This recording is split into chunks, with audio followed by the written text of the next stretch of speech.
Depuis que je suis petit qu'on me dit de la fermer. La vie, c'est dur, fait que moi, pour survivre, je suis devenu comme un homme de glace. Je ressens plus rien. Tu sais, nous autres, les hommes, là, on demande de l'aide juste quand ça devient vivable pour nous. Quand on est plus capable de se regarder dans le miroir. Le malheur n'est pas réservé à un sexe. Il y a aussi des hommes qui souffrent. Par leur socialisation, les hommes ont de la difficulté à demander de l'aide.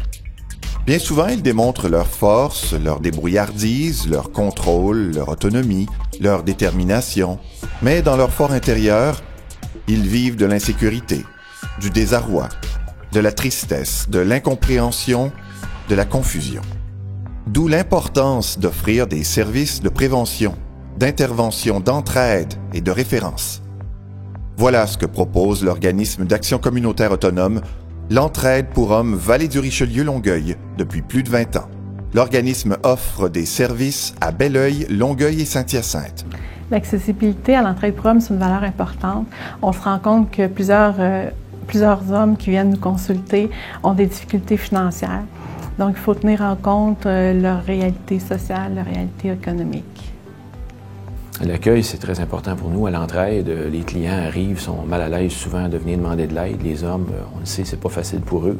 Alors pour nous, c'est important de bien les accueillir et puis de mettre en place un climat qui va être favorable à la confidence. On ne veut surtout pas qu'ils s'étiquettent. Donc, on les amène à voir que ce qu'ils sont maintenant est le résultat, dans le fond, de leur éducation, des gens qu'ils ont rencontrés, leur environnement et tout. Et puis, on les amène à voir que si tout ça les a rendus comme ils sont maintenant, bien, c'est possible aussi, si je change les choses autour de moi, ma façon de penser, de changer aussi. Une des valeurs à l'entraide pour hommes, c'est la promotion des relations égalitaires. Donc, en ce sens-là, nous avons une équipe mixte, autant de gars et de filles dans l'équipe, et tous nos groupes d'intervention sont animés par un intervenant et une intervenante. En fait, un groupe d'intervention, ça se trouve être un mini-laboratoire de relations. Donc, ce tandem-là devient un peu une image pour ces gars-là, un exemple de bonne communication avec mon collègue, un exemple de respect et un exemple aussi de quelle façon est-ce que je peux partager le leadership. Donc, lorsqu'on intervient en tandem homme-femme, ce qu'on souhaite, c'est que les gars puissent apprendre de cette image-là et le transposer dans sa vie de tous les jours. La transformation sociale, pour nous, c'est quelque chose de très important, de s'impliquer sur divers comités de concertation afin de participer activement à l'évolution des mentalités, à faire baisser les stéréotypes, les idées préconçues, autant sur les difficultés que les hommes peuvent vivre dans leur quotidien, autant sur leur demande d'aide, dans une nature préventive également. On touche aux problématiques du développement social, on touche aux problématiques de la violence conjugale, la pauvreté. Moi, je pense à Hugo, jeune vingtaine, un camionneur qui travaille très fort, travaille beaucoup. Sa conjointe, elle est à la maison avec les 2 jeunes enfants. Et là où le bas blesse puis qu'il y a plein de chicanes, c'est tout au niveau de ses idées préconçues. Lui, ce qu'il a compris dans la vie puis ce qu'il a intégré, ce jeune-là, c'est que l'homme, le père, c'est un pourvoyeur et elle, la conjointe, reste à la maison, s'occupe des enfants. Et c'est tout ça qui s'entrechoque et qui cause de nombreux conflits dans ce couple-là. Je me souviens de Pierre, qui est quelqu'un qui est un professionnel dans la quarantaine. Sa femme est son employé et c'est pas évident tous les éléments qu'il y a eu à travailler. Il y avait beaucoup de sarcasme au travail, de petites craques. Maxime, c'est un père monoparental de 36 ans. Quand Maxime nous a appelés, Maxime vivait des difficultés. Il venait juste de se séparer avec sa blonde. Puis en plus, il avait perdu sa job. Fait que c'est une personne maganée qu'on a reçue au bureau. Mais Maxime a besoin de soutien, il a besoin d'être accompagné, il a besoin d'être outillé. Puis on était capable de faire ça avec lui. À l'Entraide pour hommes, 2 volets en intervention psychosociale sont offerts. Le volet HD, pour hommes en difficulté, ainsi que le volet comportement violent. Le volet pour hommes en difficulté, c'est un volet qui est plutôt large, donc on traite tout problème autre que les problèmes de comportement violent. Il y a des hommes qui nous consultent pour des ruptures amoureuses, des deuils de toutes sortes, des pères qui vivent des difficultés au niveau familial. Et nous, on s'organise pour l'aider en quelques rencontres à retomber sur ses pieds, à retrouver du pouvoir sur sa vie, à faire des choix.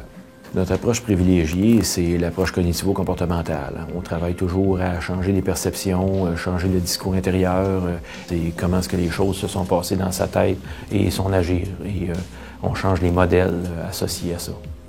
Par rapport au volet violence, l'homme qui nous appelle au début pour prendre un rendez-vous, on le rencontre en individuel.